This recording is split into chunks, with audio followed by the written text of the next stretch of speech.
Well, you know that popular pub discussion about who are the 5 people that you would most like to have at a dinner party.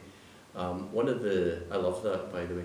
One of the things that is sort of, that draws you into that is the idea that you don't just sit with famous people that you choose, but you get to chat with them and find out the backstory, what they think about things that they're not famous for, and why they did what they did, why they think what they think.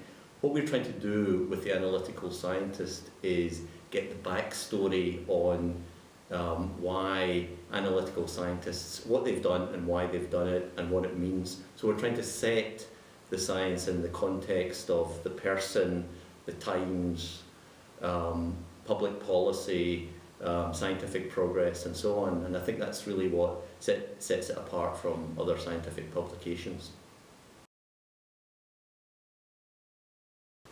I think there are 3 reasons that come together to make, for us, analytical science a really compelling area for us to launch our first publication.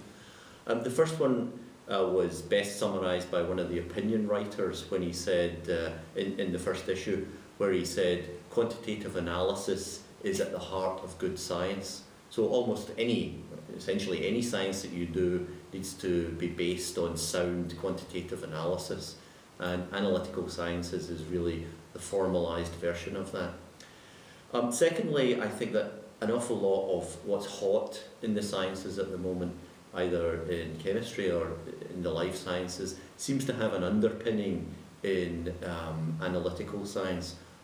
The third reason is the social importance of analytical science, whether it's food security or safe water, or analysing petroleum, or any number of other things that we take for granted in our daily lives.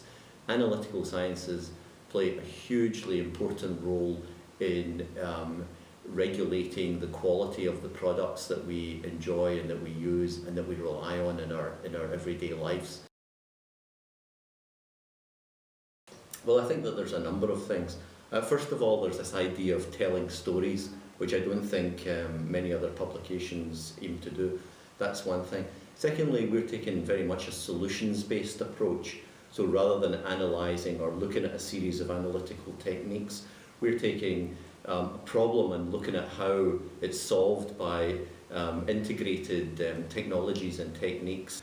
A third area is that, as well as looking at the science, which is really the core of what we do, we're also looking at professional development for people involved in analytical sciences, how to manage your group better, how to move your career on.